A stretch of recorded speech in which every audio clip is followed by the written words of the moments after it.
Good morning, good morning, good morning, everyone. My name is Don Daniel, founder of P.I.L.L Method International, a better way to eliminate debt. And P.I.L.L Method stands for prepayment of principal, isolating the principal amount, leverage, and liquidity. Today, we're going to be talking about cash is not king. Cash is not king. You see, for too long, we have been told one thing when the other thing is true. Let's break it down, ladies and gentlemen. The important thing here is that we need money to make things happen, to buy food, to buy shelter, to buy entertainment, to buy transportation. We need money to get things done. And the way we're taught about money matters. But the way that we interact with our money, that most people interact with money, does one thing and one thing only: make other people rich. And the way that you think about your money makes other people rich. So keeping that idea of cash is king takes you out of the realm of investing and leveraging cash so that you can make money individually. So if you have money sitting in a bank, you are losing money every day it sits in the bank. You have money sitting in the bank making 1/10 of 1%. That's not even keeping up with inflation. In fact, you're losing money by keeping it in the bank. You're not making it go to work. If your money's not working, you are losing. I don't care how much money you have. You could have a lot of money. We're not talking about people who are struggling here. We're talking about people who understand that they make quite a bit of money. They do what they want when they want, and they live a very good life. But somebody profits off of the fact that the way that you think about money. Now, many of us have been taught that if you can't purchase it with cash, then you don't need to buy it. I believe the exact opposite. You should, if you're going to buy something, and if you have the resources, use somebody else's money if you have the resources. Now, why would you do that? Why would anybody do that? Okay, why would anybody do that? Borrow money to buy something when they already had the cash. Because as soon as you buy it, as soon as you spend it, you don't have it to invest anymore. So can I give you an example of that? Listen, folks, I need you to participate with me today. Come into the room today, okay? Because this is going to be a serious conversation, and the conversation can be had if it's actual conversation. If I have people who are talking back to me. Good morning, Ian. Ian, listen, if Ian can be here all the way from Australia, okay? All the way from Australia. Good. He says, good evening, Don. What time is it, Ian? What time is it? Ian's here from Australia. Then you can be here in the studio. So Ian, listen, let's give Ian,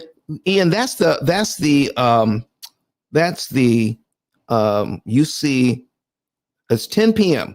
All right. So you're probably in your office. Go ahead, Ian, and click on that StreamYard link, copy it, paste it into your browser.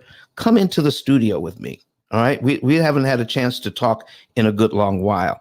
And I'd like to get your opinion on this whole idea of cash versus credit, or cash versus borrowing, especially when we think about how banks do what they do.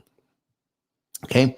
The whole banking system is set up so that it seems like it's a service for us, when in fact, banking is in place to make money for the bankers.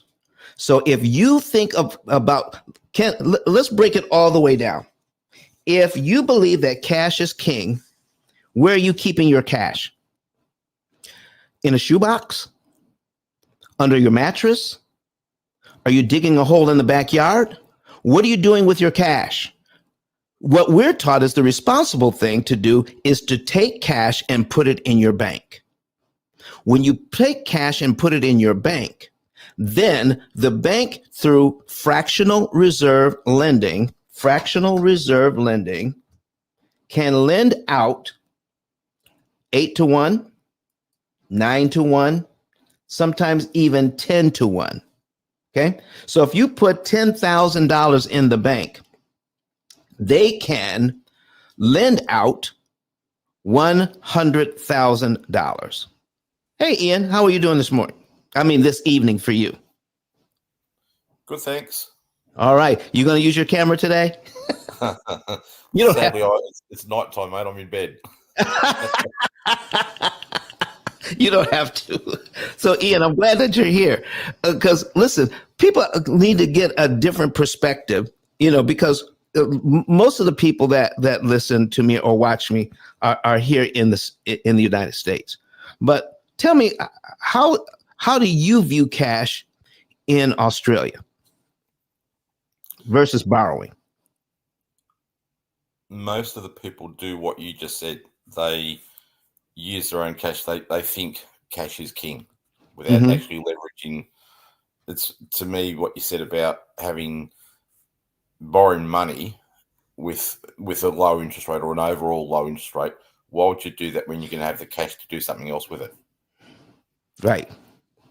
So listen, so if we are, I'm going to put something up here on my screen. Let me see here.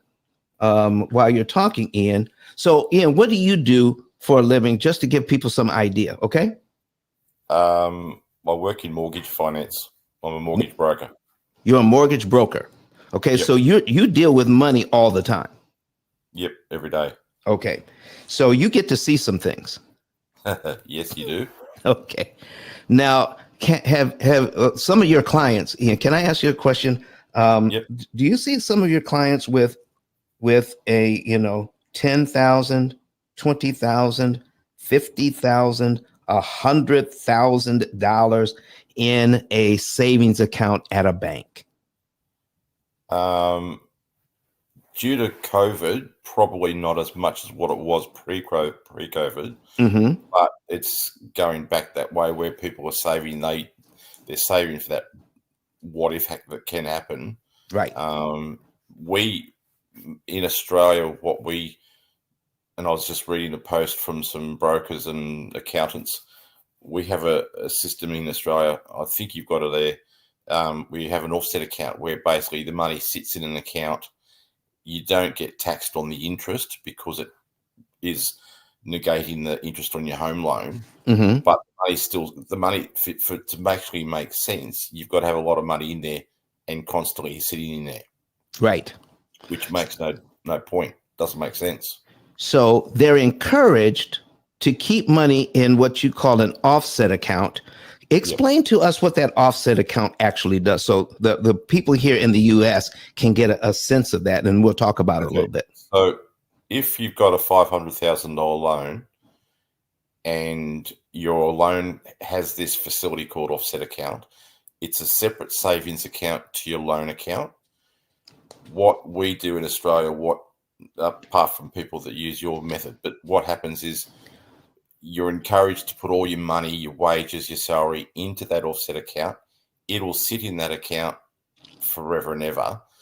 But how it works is the interest rate, say you're paying 5% interest rate.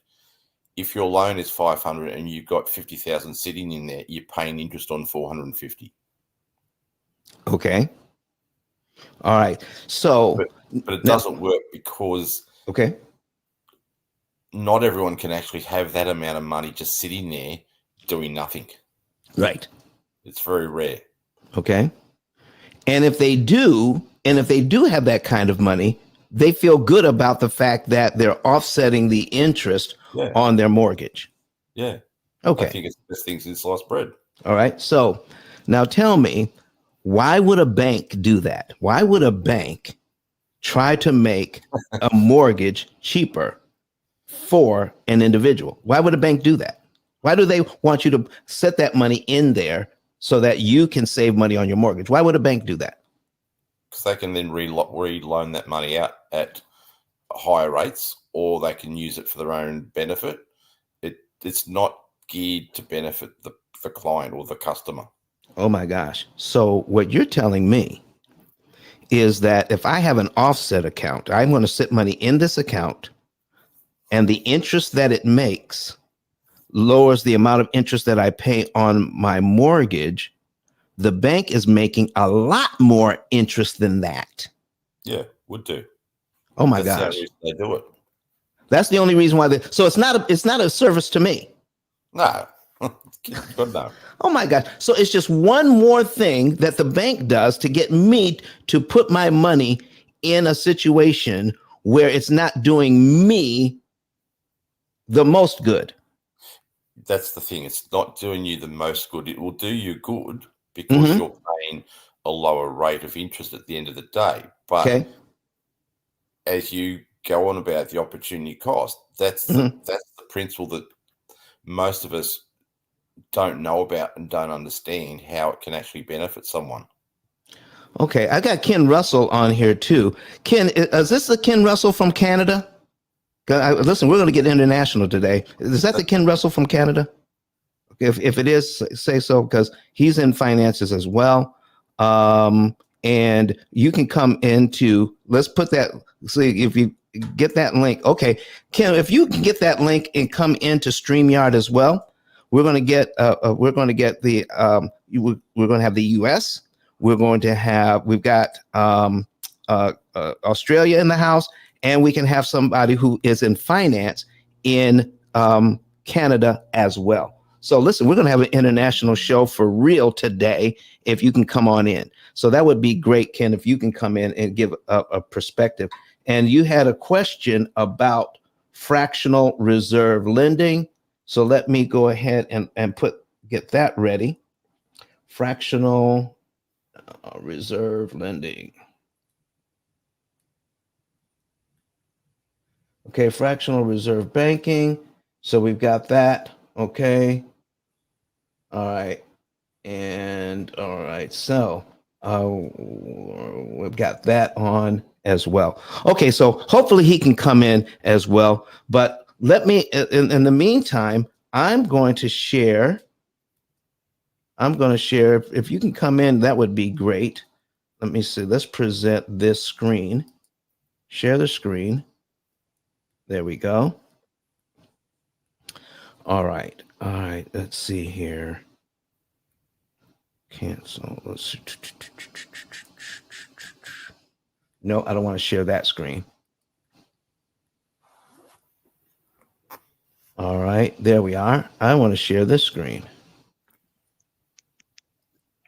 There it is. Hey, Ken, how are you doing this morning? Very well, thank you. All right. Did you have a question about fractional reserve banking? I was actually, just as I was hearing the comments around the offset account, I'm just wondering if, the fact that the bank wants to hold more of your cash on their books, that allows them to borrow against the cash that you have on the books, right? Oh. So with fractional reserve, as you well know, they can borrow, or they can loan $9 for every dollar that they have on the books. Right. So tell us who you are and what you do, Ken, and where are you in the world? London, Ontario. It's a small town between Detroit and Toronto. Well, small town, 500,000 population. So in financial services, so really look at, participating life insurance for families to help them grow the cash values and utilize the cash values, becoming their own bank, as it were. And also we look at investments for people as well. We typically use insurance products simply because of the guarantees that come along with these products. So yeah, that's the upshot of what we do. Okay, so great, Ken. So we've got two people here, from different countries, who are involved with finances, not only for themselves but for other people. So, Ken, what kind of experience do you bring to the table?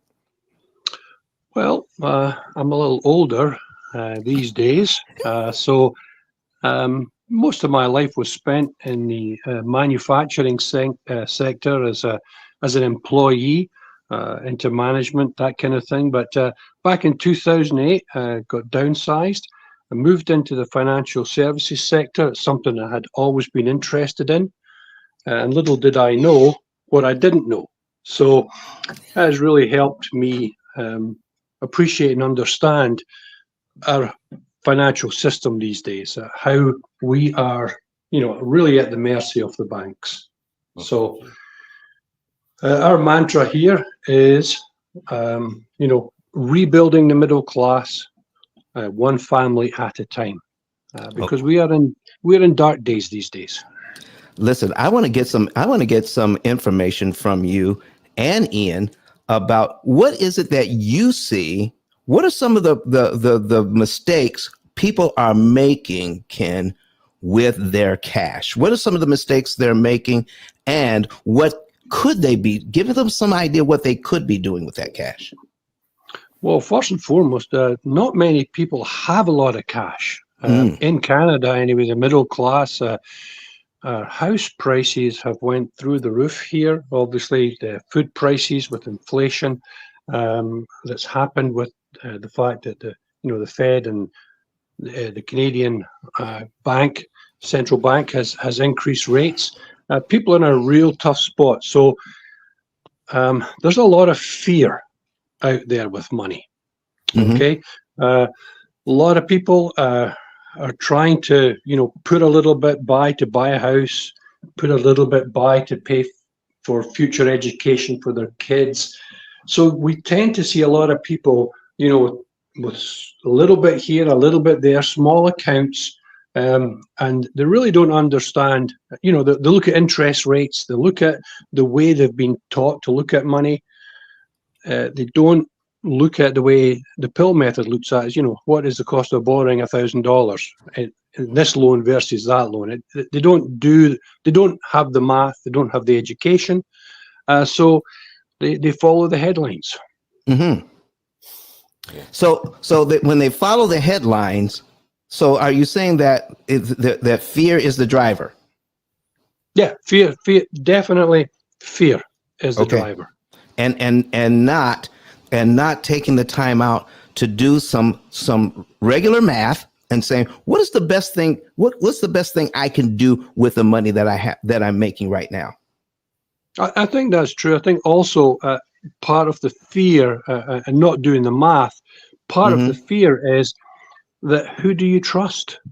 If someone like yourself or myself gives them an alternative, right, a different way of looking at things, do they trust that what we are saying is true when the overriding message keeps hammering in at them, from the media and from the banks and from our government, for example, right?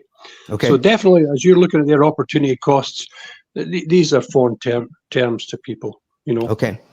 All right. So from your perspective, talk to us about opportunity costs, and then I'm going to get Ian to come in and talk about some of the same things. So opportunity costs, what does that really mean? What should that mean to the people who are our viewers today? Well, like a simple one I use, because again, I talk to people a lot about participating life, about spend, save, and grow the same dollar at the same time. So an opportunity cost example I would use is you got two people with $100,000 invested in the same investment. They're making, say, 10%. So if someone has $100,000 in their account at 10%, at the end of the year, they should have another $10,000 there. A simple maths, 110,000. Right. That's client number one. Client number two needs a new car. So they've got the $100,000 invested in the exact same investment. But what they do is they take $50,000 out to pay for their car. So now the money that's sitting in their account, okay, is $50,000, which is making 10%. They've now got $55,000 in their account at the end of the year versus the opportunity to have 110. Wow. So really, the difference between the two of them is $55,000. So that $50,000 car actually cost you $55,000 because you lost the opportunity to make $5,000 on your cash. Oh. So that's how I would frame it for people to understand opportunity cost. Okay, so Ian, how would you help people to understand opportunity cost? I like that idea. Actually, it's very powerful. Yes. But getting it back to a lower dollar value where people can perceive it easier is if, for example, in Australia, we're very much on the or into the coffee and the cappuccinos and whatever. Right. Now, a lot of people will go to work and spend $5, $6, $7, $8 on a pre-made coffee or a store-bought coffee. Now, if you turn around and say, right, that's $5 a day, that's 25 a week, whatever it is a year. If you then put that money into where you're going now, into your opportunity on the amortization schedule, and you put that extra payment onto it, onto a loan or to a credit card or whatever it is, any form of debt, it's going to cost them more because they're wasting money where they could go and buy their own coffee or bring their own coffee from home or whatever it might be. It's just the as you had on that screen, the definition is what you lose in relation to what you could make by investing differently or spending differently. Okay, so let's talk about that for a minute, and then we're going to go back to the example that Ken was talking about. So if we have a $420,000 mortgage at 7%, and it's at for 30 years, the payment is $27.94.27. With that first, here's how much interest the bank wants on that: $585,000, almost $586,000 on a $420,000 loan. In fact, the bank wants you to pay $1,005,937 for your $420,000 house. Ladies and gentlemen, does that make any sense? The bank wants to make a whole lot of money on this. So what we're doing, what Ken just explained, Ian just explained, is talking about a cup of coffee. So if I make this payment here, all right, my very first payment, and if I take this $346.28 for month 2 and I prepay that, I save $2,447.99. All right, in interest I don't have to pay. So if I do the math here, on $2,447.99, but I prepaid. Okay, I took some money out of the bank, gave it to my mortgage company ahead of time. I'm going to divide that by $346.28. There we go. That's $7.69. $7.69 per dollar. Per dollar. Are you guys hearing me? That's $7.07. $7.07. Let's just round it off to $7. For every dollar you put on this mortgage when you want to, instead of when the bank tells you to, for every dollar you save $7. If you spend $7 for a cup of coffee, this is what Ian is saying. If you spend $7 for a cup of coffee, that cup of coffee does not cost you $7. It costs you $49, because that $7 applied to your mortgage could save you $7 for every dollar you're putting on the mortgage. Are you hearing?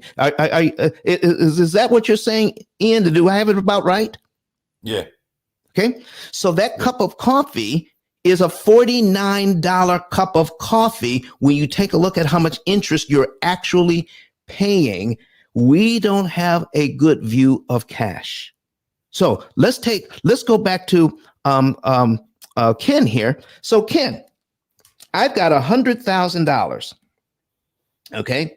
Now in the US, we have a thing called whole life insurance. We have a thing called IUL, Index Universal Life. I'm sure you have something similar in Canada. So here's the scenario. I've got $100,000 in my bank account. Okay. Could I take my 100,000 and jumpstart a permanent life insurance policy that has that builds cash value? So I can take my insurance policy, take my money, and put it into my insurance policy. Do you have anything like that builds cash value in Canada? Yeah, there's a couple of different options. Definitely, as you're talking about, index universal life policies are there. Yep. I prefer participating life. The money is managed by the insurance company. They pay you dividends at the end of the year. The dividend buys more insurance for you, and that additional insurance also has its cash value portion. Okay. I prefer that because if you want to borrow against the cash value, you can borrow up to 90%. Okay. With the ULs, you can only borrow up to 75% because of the fluctuation in the investment component. Okay. Now that is key, folks. I need you to listen to this. This is how you can better use your money. Okay. This is how you can better use your money. And I'll tell you ahead of time. The P.I.L.L method has just integrated using in the same program using permanent life insurance, just like we're getting ready to explain to you now. All right. So I have $100,000, Ken. All right. Sitting in a bank account, making here in the US about 0.1%. What is the average I could make if I could put it in the policy that you're talking about yearly? Ooh, that's a good question. I would suggest to you that you'd be making about 4 to 5% once the policy levels out. In the first years, it grows at a more rapid rate. But after the about year 17 to 20 of the policy, things level out to about 4 or 5%. Okay, so now I've got $100,000. Okay, I got $100,000, and then I could take that money, and with my first insurance premium, now I'm going to take my $100,000 and put it in my insurance policy. Okay, and you're saying I could take $90,000 back out. Yeah, once you build a cash value up to $100,000, then you're able to access and it's like a revolving line of credit. So you're able to access $90,000, and whatever you pay back is just available again for you to use. Okay, so let me ask you this, Ken. Sure. You had an example where I've got $100,000 in the bank. All right. I'm making, or in an investment, I can make 10% or $10,000, but I'm going to take out $50,000 and buy a car. Okay. And now if I take $50,000 out to buy a car, I'm only making money on $50,000 now. And so now I'm only going to make about $5,000 instead of the $10,000 that I could have made. Yes. So isn't that about the same? Isn't that about the same thing? If I take if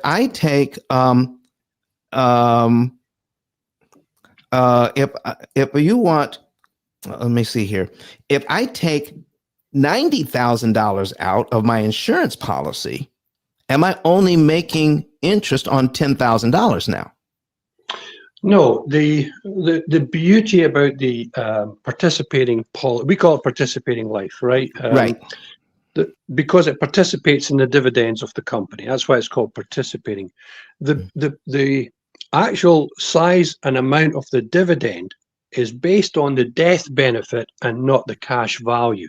Mm-hmm. So even though you have a loan against your cash value from the insurance company, at the end of the year when the dividends are paid out, they're paid out based on what your total death benefit is.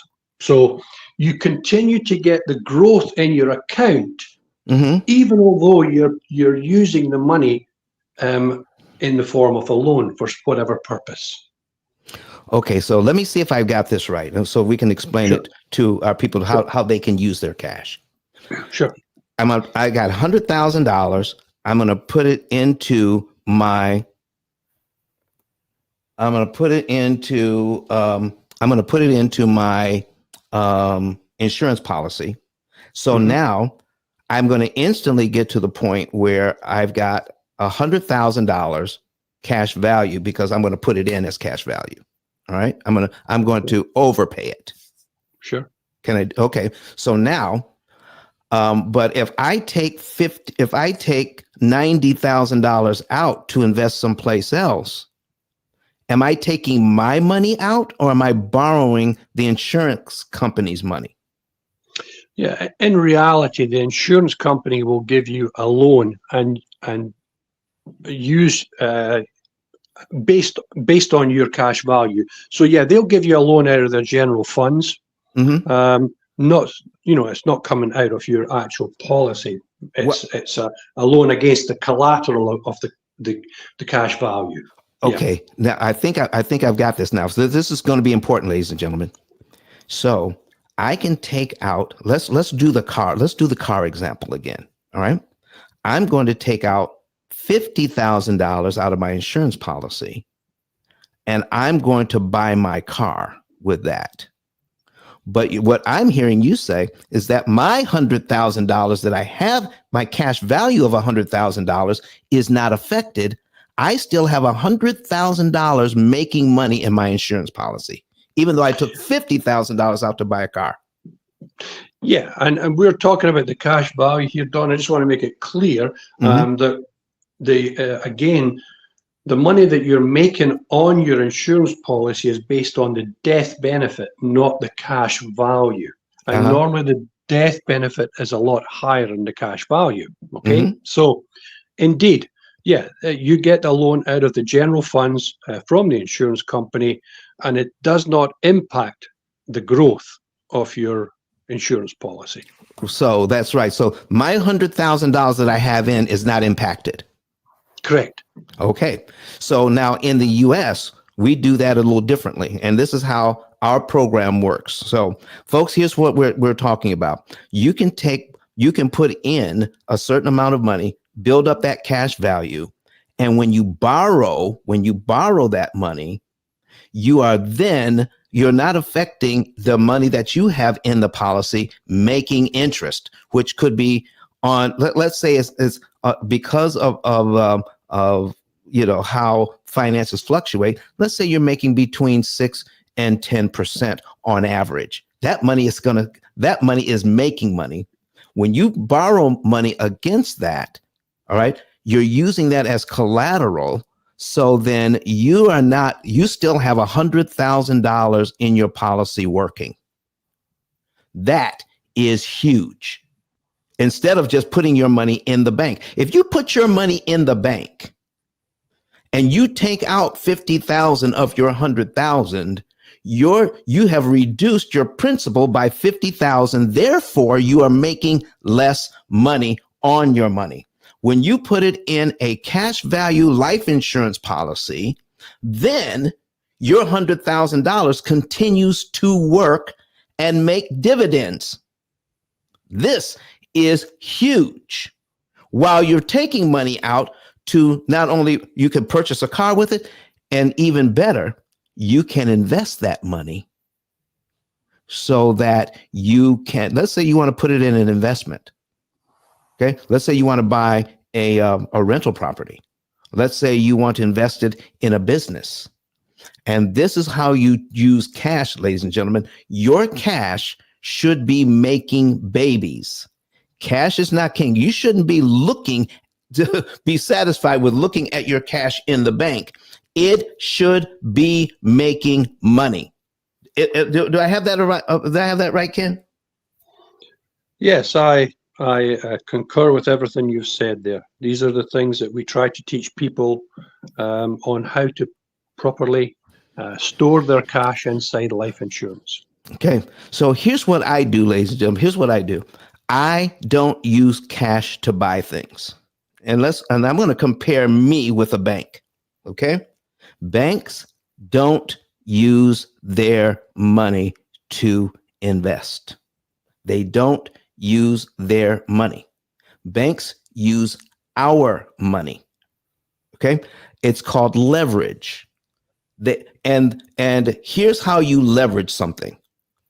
You want to pay the least amount you can to make the most amount of money you can. So banks literally have different ways for you to put money in their bank through checking accounts, through offset accounts, through escrow accounts. There's all kinds of ways for you to put money in a bank through savings accounts. All right. And then they will pay you pennies on the dollar for the use of your money. And then they take your money and invest it, your money and my money, and invest it in other places and make a whole lot of money with that money. Now, what they're also doing, ladies and gentlemen, is not just paying you pennies on the dollar for the use of that money. They actually have the nerve to charge you fees. Talk to us about the fees. They actually have the nerve to charge you fees on top of that just to set your money in the bank so they can make money with your money. Ian, talk to us about Ian and Ken, talk to us about how unfair that really is to charge us fees so that they can make money with our money. It's criminal. It's basically usury. The fact is, it's just another kind of it's like tax, right? Yes. You might have income tax, or you might have a state tax, or a provincial tax. It's all tax. Whether it's a fee or whether it's interest, it's money that comes out of your account. I think it's criminal. I think when you look at for the small balances a lot of people have in their checking account at the end of the month, when you look at the interest they're paying and the fees they're paying, if you add up all the interest, add up all the fees, and look how much they've got there, it's usury. It's excessive. Wow. Isn't that something? So that they're making money, they're using our money, and they're paying us pennies on the dollar for the use of our money. And on top of that, they're charging fees. So what can we do?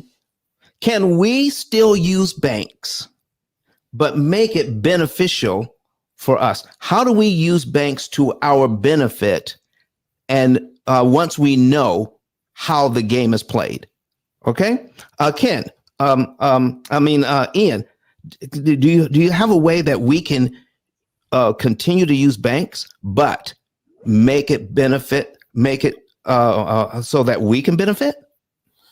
I'm not certain it's available in the States or Canada. We've got similar systems, but back to the fear that's going around in our country at the moment is our cost of living. Yes. The prices are just going up for everything. There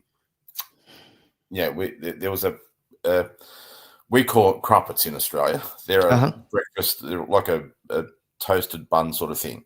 Right. And I remember back not that long ago, they were about $1.85, and then they're about $4. And it's like, when did that just double or triple in value? But what we have in Australia, we have one of the most probably sensible systems for saving superannuation, which is I think you guys call it the 401k.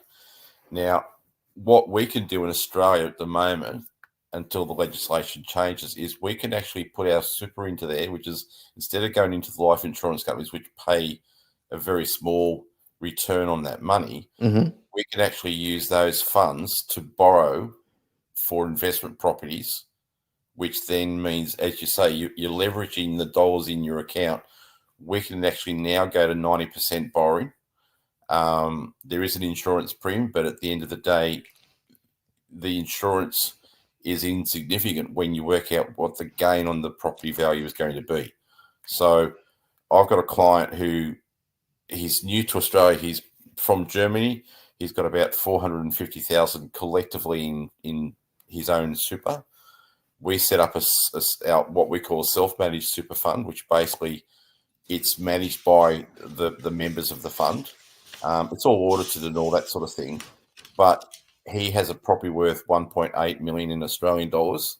And he's in real estate, and he's not ever for the last few years invested in real estate to go out and buy property that will grow in value over time. So I've now said to him to an accountant that I know to get all the funds set up. He can draw the money from Germany, bring it into Australia, and he can pretty much go out and buy probably 4 or 5 properties in the next 3 or 4 years just on his super fund balance alone, let alone what equity he has in his own home. So he is using his money through the banks. He uses a small portion of his money because banks don't generally lend. Technically, banks won't lend you 100%. Right. They'll lend you 80%, 90%, whatever. Right. Now, for him, he doesn't need to use his own cash. He could borrow from his own property as a deposit for the investment property and use the super fund to borrow the 80 or 90%, which means he uses none of his cash. It's all borrowed money, and his value of those properties will grow up in value because in Australia, our property values have skyrocketed over the last 3 years or so. So he doesn't need to use any of his own cash. He's on about $150,000, $60,000 a year in income, him and his wife. So there's income's there to support it. Right. But the beauty about that product in Australia is that whilst the major banks pulled out of that lending, there are others that have basically gone in and started lending this sort of money. And the ability to get quick funds through that system without the need to know what you've done outside, what your borrowings are, what your expenses are, means the process is so quick and simple. He just goes and borrows the 80%, 90% through his super fund, and over time the property will grow in value. So if he was to use the P.I.L.L method, for example, right, he gets the best of both worlds. He pays his loan down quick, but the property grows in value. Okay, so let's talk about that. Let me make sure I understand this. Yep. Because he can take out, he can borrow against his equity. Okay. The property, the property. Right, the property itself. So let's say he can get 90% out. Okay. Yep. Where does that other 10% come from?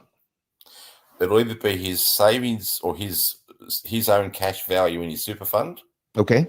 Which uses cash, or he could draw money out of his equity on his own property.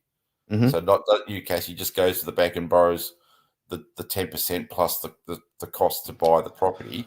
Okay. He could borrow that, put it into a super fund as a contribution, and he's borrowed 100%. Okay. So now here's what I'm hearing. I've got 90% that I could get from my equity. All right. Yep. And then I have an investment over here that you're calling a super fund, but it could be anything in something similar in the U.S., something similar in Canada. We got a super fund over here that I can use as collateral, and I can borrow against that as well. Yep. So now I'm into this investment property with no money out of pocket because of previous investments I've made. So it does take some time to get there. It does. But if you start out our superannuation system started in the mid-80s. Yes. One of our former prime ministers set about setting the system up, and everyone in Australia their employer pays a percentage into their nominated super fund. Right. Now, most of those funds are what we call retail funds, which are managed by big corporations, and the returns aren't anywhere near what you might make on, say, investing in US shares, for example. But what it was designed to do is to get people to have a superannuation fund balance when they retire from the workforce. So that way they're not reliant on the government paying out pensions and all that sort of stuff. Right. They actually fund, and that's now around about 10%. So every person has got a paid job, like a wage and salary job. Their employer puts in 10% of their wage or the value of it into their own the employee super fund at no expense to the employee. Okay. So can the employee match that? 10%? They can. We can put in on a per annum basis about $25,000 per year into that fund if we so desire. Okay. So listen, folks, I need you to hear what's going on here, because you want to start taking advantage of everything you can when it comes to understanding your money. Can I get, Ken and Ian, if you can click on where it says private chat over on the right side and put your contact information in there. You can put an email, you can put a phone number, and we'll place it in the comment section for you if you'll do that. So folks, if you're listening to us from Australia, we've got somebody for you to talk to. If you're in Canada, we have somebody for you to talk to. So we're going to put their contact information in the chat right now so that we can put it up there for you. Here's the other thing I need you to know. If you want to know more about the P.I.L.L method, because both of these gentlemen understand the benefit of not just making money, but saving money through interest cancellation on your loans. How about doing everything that they're talking about? Because there's a way to do it here in the US. Everything that they're talking about, we're going to give you my phone number to my office today as well. All right. I would love to get more questions in here. So put your questions in, or you can come in on our stage just like these gentlemen did. Click the link and come in and ask your questions live, or you can type them into the comment section. But you want your money doing the absolute most that it can. You want it making money, and you want to leverage other people's money and pay them pennies on the dollar for the use of it. And there's nothing stronger than using AI, artificial intelligence, in helping you to borrow money at 75 to 80% off. Not the interest rate, ladies and gentlemen. We're talking about the interest cost. We're making money with our money, and we are saving money when we buy a house, when we buy a car, when we purchase education, when we use loans of any type, of any stripe, even credit cards. You can borrow money at a much lesser cost if you know what to do. Now, here is the big benefit of all of this. Let me see. Critical point analysis. Here's what we mean. Everybody's going to be different, and you need to have your situation assessed. So, how much of your money should be going into an investment? How much of your money should be used to cancel interest on your loans? Here's what you don't want. You do not want to violate the law of diminished return, meaning you have too much of your money going to investments, then you'll have too little money going to cancel interest on your loans. And vice versa. You don't want to have too much money going over to cancel interest and miss opportunities of investing long term and gaining compound interest over the next 10, 20, or 30 years. Compound interest working for you is phenomenal. And I want to talk about some illustrations, something that you talk to your clients about, gentlemen, to show them what could be done with a small amount of money. You're starting out at 20, 25 years old, and then working for the next 30 or 40 years, or, putting money into that. What a small amount of money can do at compounded interest over your working life. Do you have some simple illustrations to give us some real numbers of what small amounts can end up being at the time of retirement? Ken, do you have something like that? Well, yeah, I do actually.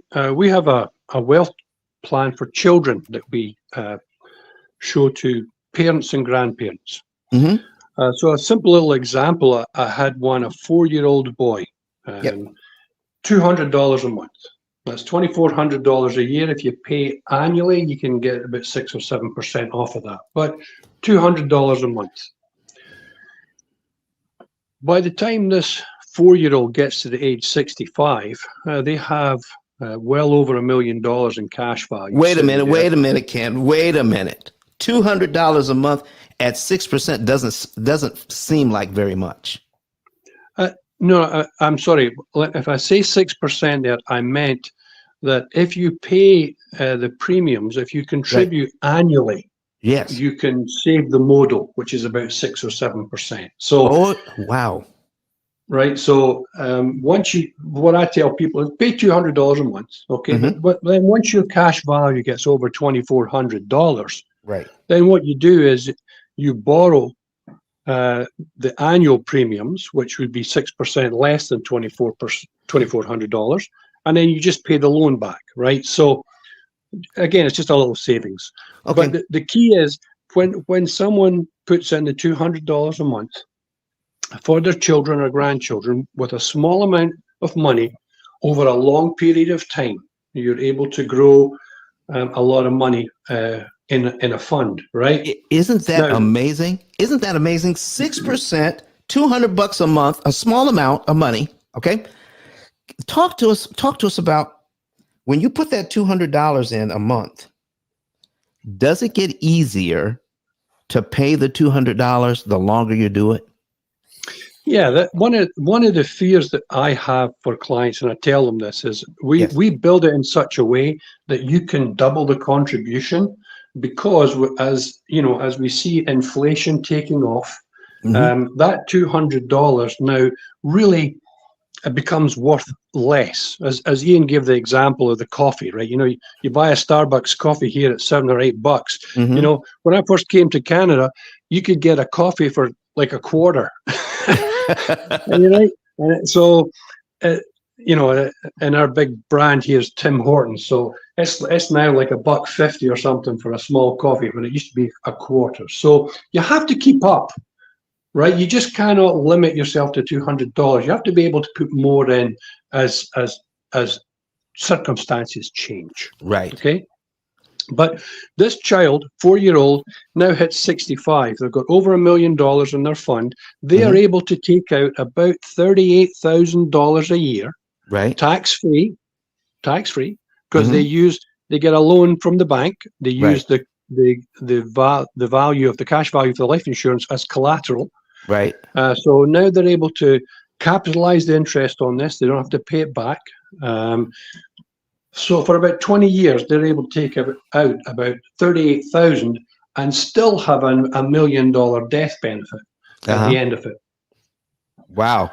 So listen, folks, did you hear that? Did you hear what we're talking about here? Is that a small amount of money over a long period of time, compounded interest, can have over $1 million, and over time, it gets easier to pay So you can actually double your contribution and have a lot more money if you have the skill and the advice to do this. Small amounts of money. So listen, talk to us about starting out. If I have over, let's say I start with a small amount of money over a longer period of time, or I start late in life with a much larger amount. So I could start here with $200 a month, but for 15 years, I'm not doing that. So I cut 15 years off of that. I start 15 years later with $1,000 a month. Can I make up for lost time? Well, you can, but I don't know if $1,000 would be enough. Right? Talk to us about that, because that's how some of us think, though. Yeah, but if you can't afford $200 now, what makes you think you're going to be able to afford $1,000 in the future? It just doesn't work, right? And unfortunately, we see a lot of people in their 40s and 50s who are now trapped. The opportunity that they had to make the decision for themselves has passed them by. Since we've seen the lockdowns and this mega shift in the economy, the poverty that is hitting our society today, the number of people that are being left behind, it's a scary time for people. I just don't see people having the opportunity, unless there's another seismic shift back.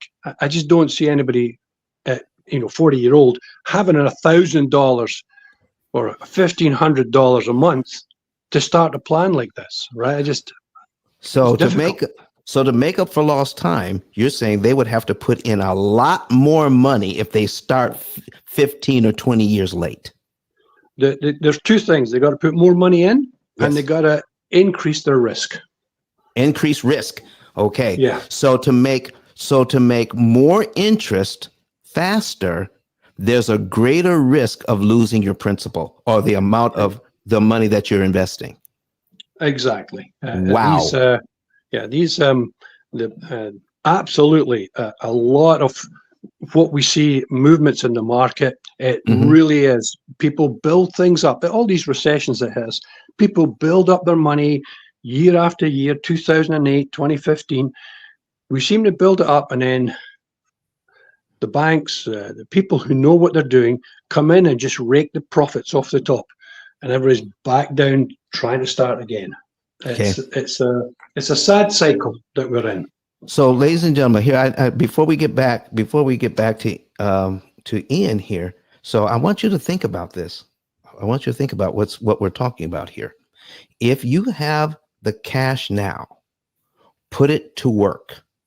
Put it to work. Find a way to make it work. Because I'm telling you, for consumers, okay, there are consumers and there are places to put our money. Let me tell you something. No matter what you do, whether you make a lot of money, whether you make a little money, or whether you make no money with your money, those who are at the top of the food chain are always going to make money no matter what, whether you make a lot of money, a medium amount of money, or no money.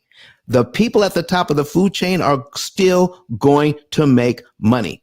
What you want to do is maximize what you can do with your money. And there is a way to do that if you do it properly, whether you start early or start later in life. There's still something you can do.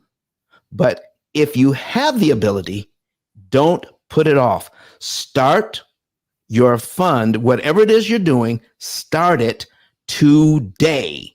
Don't wait till tomorrow. Move on this information today, whether you're starting early, at midlife, or later in life.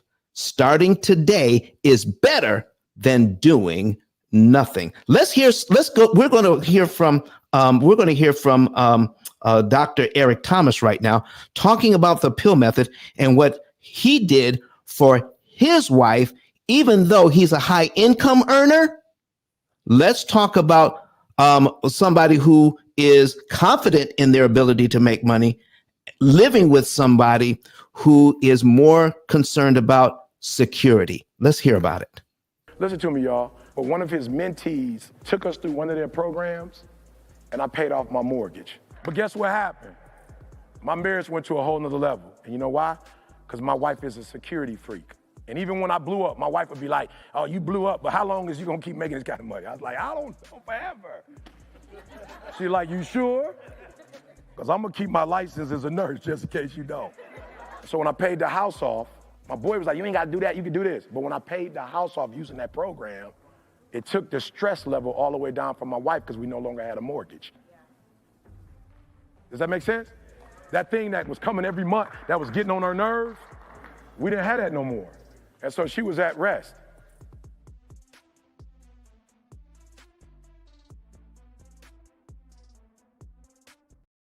Listen, for all of you, I just put it in the chat, in the comment section, the office number 256-886-1867, 256-886-1867. If you are in the United States and want to know more information about what you're hearing today and to see if there is a comparable way of doing what you're hearing about what they're doing in Australia, about what they're doing in Canada, and what we're doing in the United States. What can we do here in the US so that we can be in better position to make money and to save money? Just like Eric Thomas here.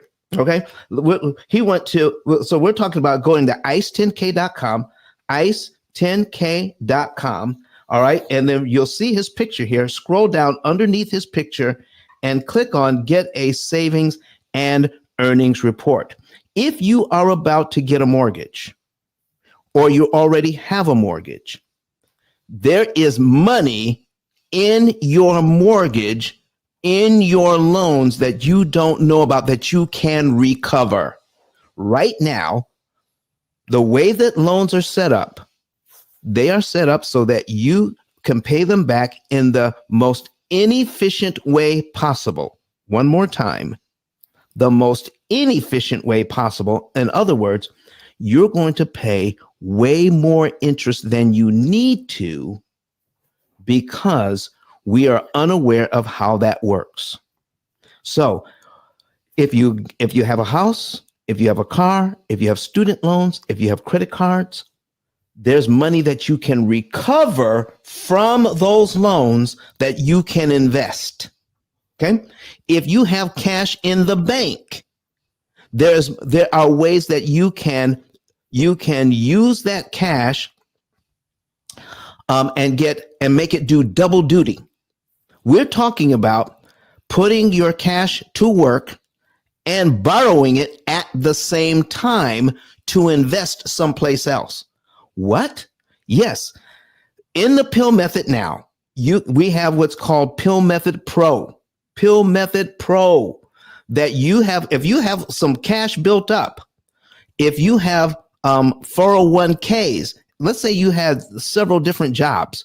You had a job here and you worked there for 5 or 6 or 7 years, and then you had another job and then another job, and you have 401ks left over in those jobs.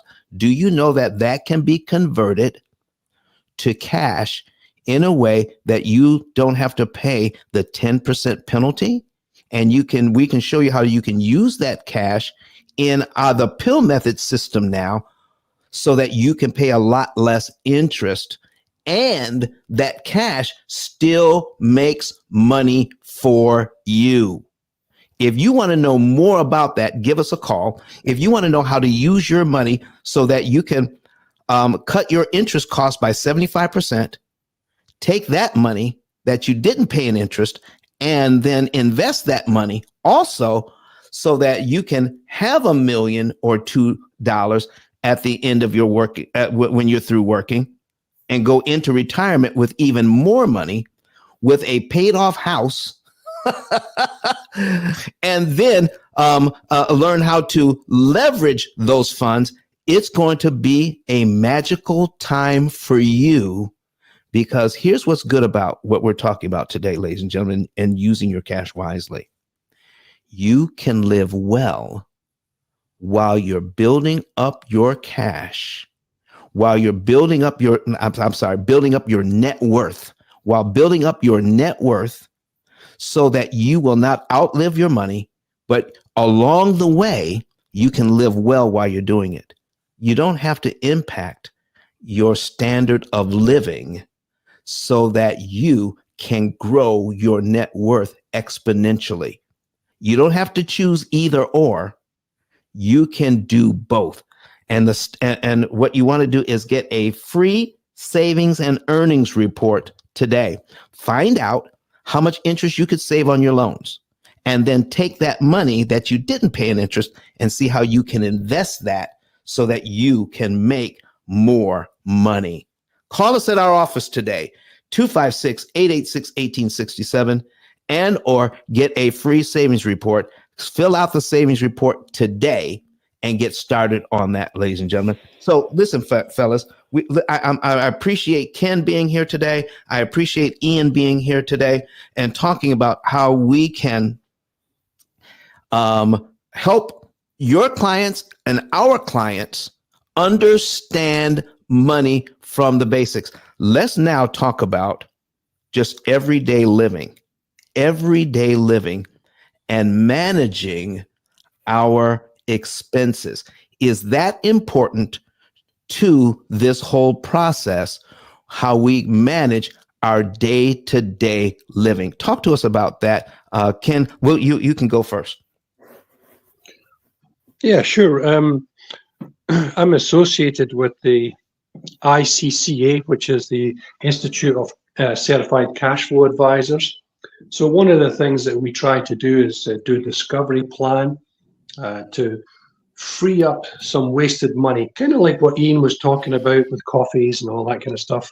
We really do want to, we try to, not have people change their lifestyle and put them on budgets, but we just need to control by maybe using a 2 checking account system, using a credit card properly, to control their spend, to make sure that they've got, number one, that they've got all their bills covered and paid for, and then they've got their disposable income set up in such a way that they use their disposable income and they don't start running into trouble with spending too much and not having the bills paid. So we kind of help them get started like that. But quite frankly, Don, that to me is just the start.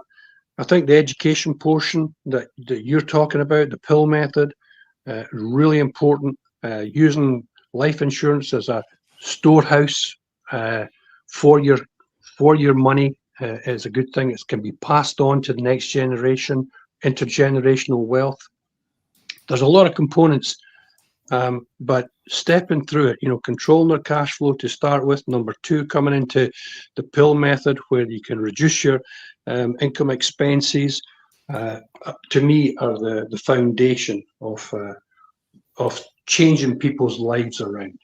As we say it, rebuilding the middle class, because it's shrinking rapidly. Listen, ladies and gentlemen, I need you to hear what he just said. Let me put it in different words. Cash flow management right now. We're not talking about budgeting in the negative sense of the word. We're talking about your cash flow and managing it so that your money buys more. You can buy more with less when you manage the cash flow. And here's what we're doing. $1 is doing several different things. $1 is doing this. You have your dollar purchasing your house. You also have that same dollar paying less interest for that house. You have money in an investment in your life insurance, but your life insurance, if you set it up correctly, it can pay you while you're still alive. You don't have to die to use it. Did you know that you can have it so that you can have some riders on your life insurance, so that if something happens to you, that where you get you have a chronic illness, or maybe a terminal diagnosis, there's monies that you can use your life insurance for while you're alive, even to the point where you can borrow against it, and that money you take out is not taxable in the United States. Come on, ladies and gentlemen. You can set up your life insurance policy to the point where when you retire, you can take money out monthly or annually, tax-free. And if you set it up right, you could do it for the rest of your life. We have people set up to take out $10, $12, $15, $20,000 a month for the rest of their life out of their life insurance.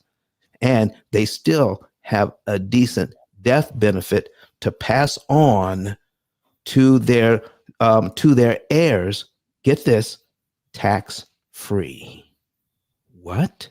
Yeah. No,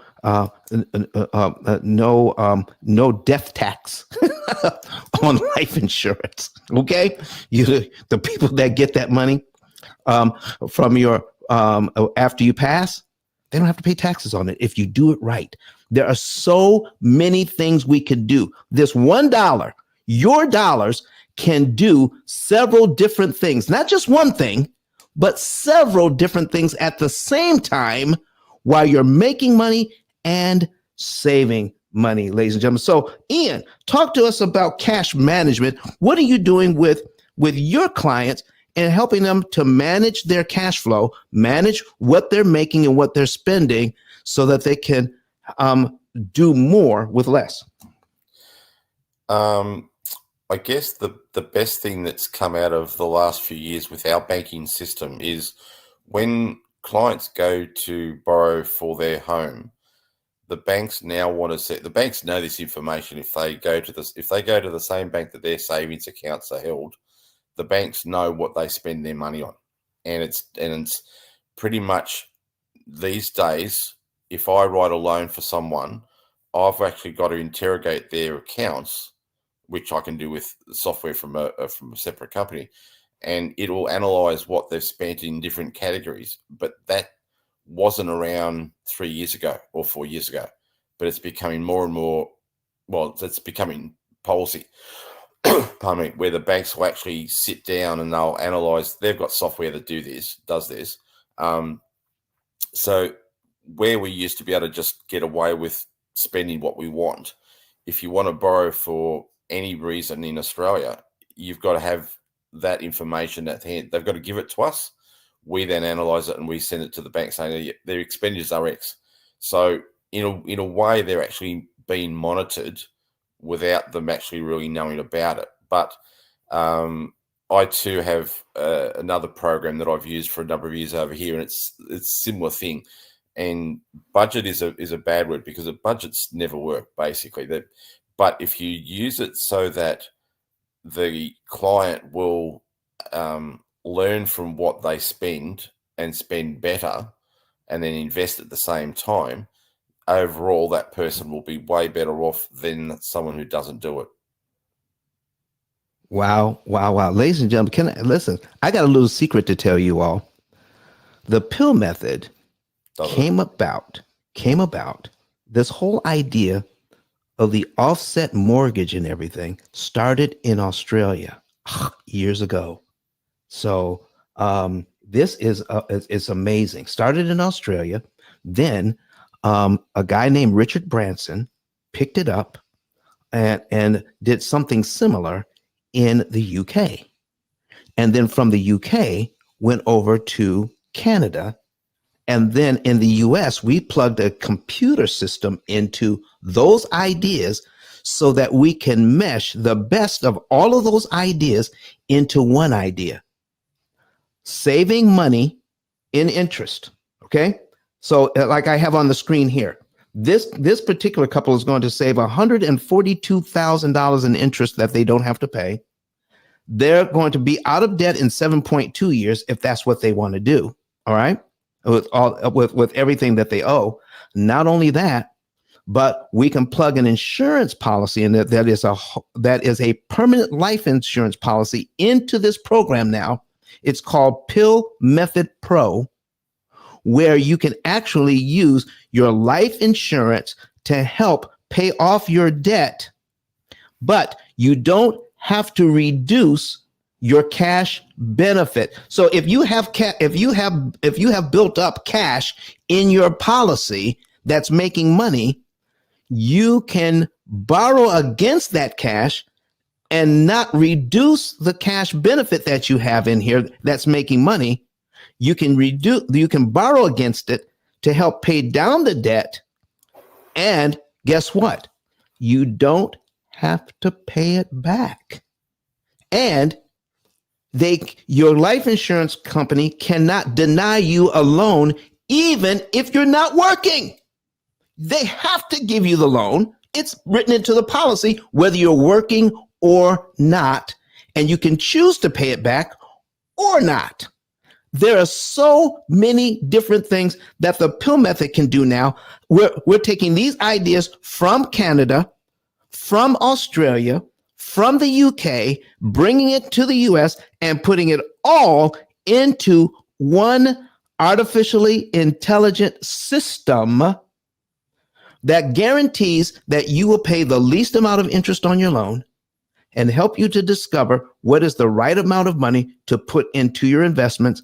And this program will automatically monitor your cash flow and your insurance product to make sure the right amount of monies are going to super fund your insurance and to save you money in interest on your loans, working together, building, watch this now, ladies and gentlemen. So when we go to the reports, we can build what's called net worth.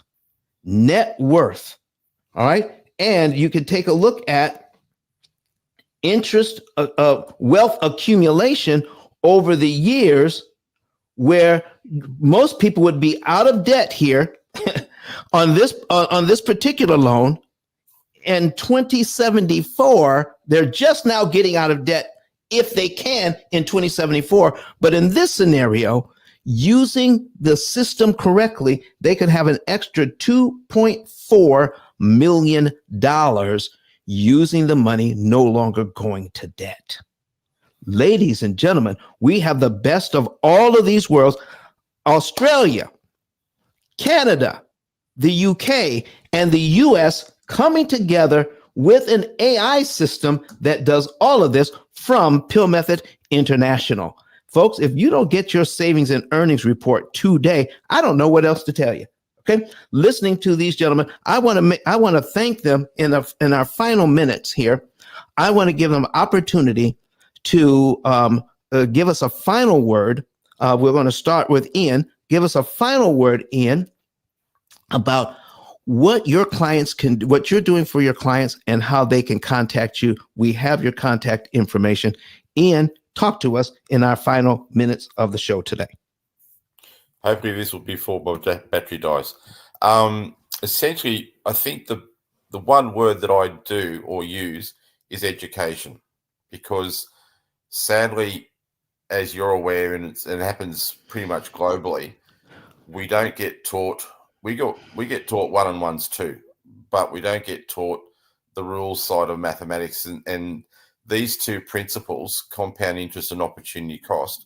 I learnt them in high school doing commerce, which is a business course, and I still understand the principles, but I would say 95% of our population have absolutely no idea what it means, and they are skeptical when someone says, "Oh, I can do this, this, and this," because it's what's been drilled into them by the media and the banks in particular is their way is the best way. And it isn't the best way. They will get beaten every day of the week by the banks. The banks make more money out of us. Like, their profit is astronomical. Every quarter they get reported, we make $4, $5, $6 billion in profit, which comes from the their customers. And the shareholders are happy, but the customers get penalized every day of the week. Wow. How many people have heard about the millions of dollars that the CEOs of these companies actually make? Can you imagine if they're making millions of dollars a year? How much is the whole banking system making to pay their CEOs millions of dollars a year? How much are they actually making? If they're paying out millions, they're making trillions off of our misunderstanding how the whole program works. What Ian is talking about is become educated on the process so that you can take that money out of their coffers and put it into your own family bank. All right. Ken, talk to us about what's our final word here from you today. Well, I agree with Ian. It's no accident that we're not taught this at school. Okay, why would I educate you on money when I want to make money from you? So it's no accident. I would suggest to you, part of my journey, there's a couple of books that I found fascinating. It was Nelson Nash, who's recently passed away. He had a book out, and still has a book out. It's called Becoming Your Own Bank. So that was an eye-opener for me. Robert Kiyosaki, which Rich Dad, Poor Dad, he has a great cash flow game that you can play online. They're very good. Kiyosaki's very good, but he doesn't get into the granular like you do, Don. You've got a program there that really, if people can just open up their mind and just follow the program, they'll be better off. So definitely, I agree. People need to educate themselves a little bit more, and they have to realize that they are being duped. The system is stacked against you for a reason, right? Don't ask your bank manager. Don't ask the clerk at the bank. Don't ask the financial advisor at the bank. They don't know. They don't know. So, yeah, that's my last point here. Thank you very much for that. Because I've actually told people that myself, Ken, don't ask them at the bank, because people at the bank are educated on one thing: how to sell the bank's products. They're not educated on how to best serve their clients. You see, if I can give the client one or two things that can make them some money, but in the same time make the bank a lot of money on not understanding the whole picture, I feel better as a customer because I'm making some money. But I have no idea what I could be doing, because here is the thing, ladies and gentlemen, we don't know what we don't know. One more time, we don't know what we don't know. Therefore, if you can't miss what you can't measure, you don't miss what you're not educated on. How could you? I can't miss it because I didn't even know I could have it.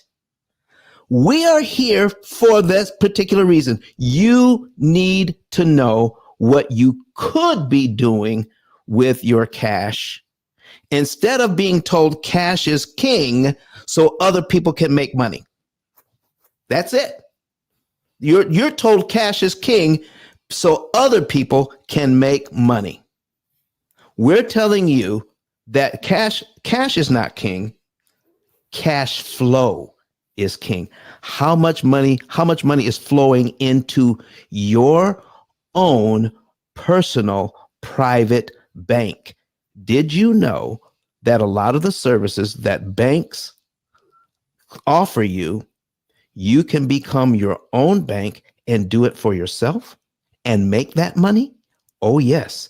You could be making money with your money, and we could teach you how you could become your own bank. If you want to know more about how to convert your cash into net worth, you need to call us at 256-886-1867, 256-886-1867. We're putting that in the chat, and go to ice10k.com, ice10k.com, and also get your savings and earnings report today.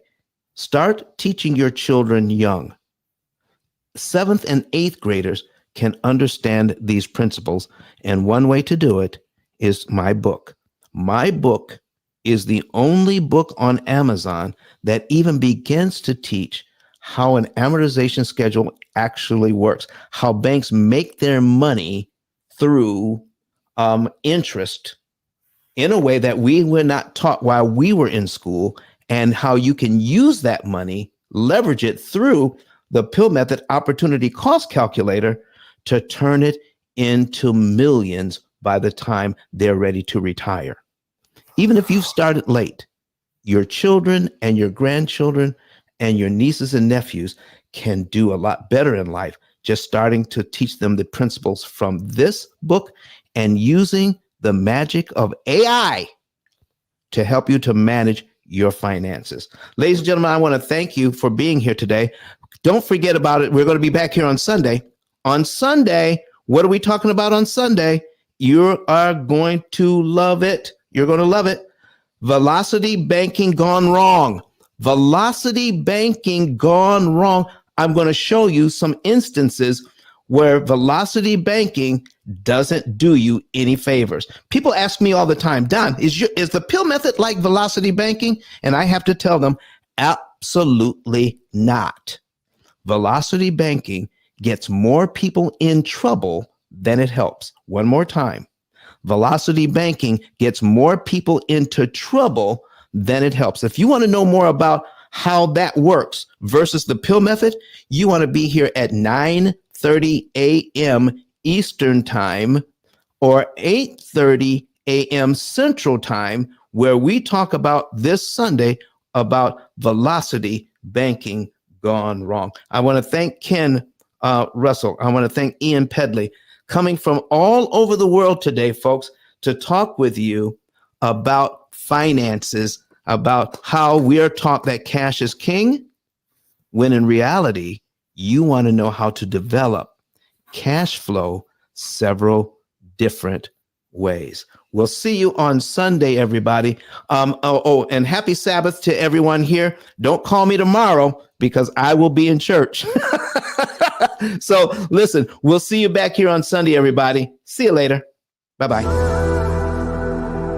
How many want to know how to pay off all of your debt in an average of 7 to 9 years? You can do all of this without refinancing, without change to your budget, without sacrificing lifestyle. Me and my husband do the P.I.L.L method, and last year we were able to pay down $33,000 on our mortgage without feeling like we were poor. We still did tons of entertaining things and enjoyed our family. You don't have to eat beans and rice every day. You don't have to cut up your credit cards. You don't have to drive a 30-year-old car. You don't have to sell pizzas at night to pay off your mortgage. All you need to do is pay the bank less interest. That's what we're talking about today. Here is what P.I.L.L method stands for: prepayment of principal, isolation of principal amounts, leverage, and liquidity. You understand it? You have a way of getting out of debt more efficiently.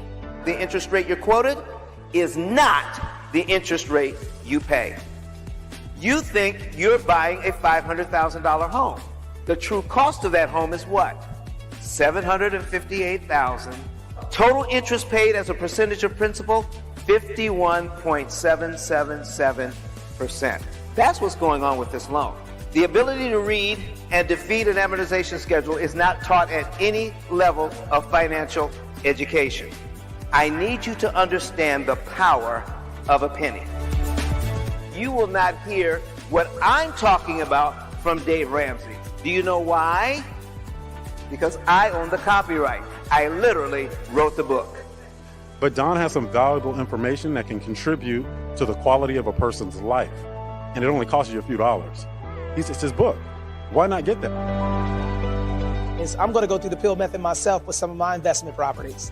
So I'm going to link up with Don, and then I'm going to sit down with him, show him my investment portfolio, and see how I can eliminate interest.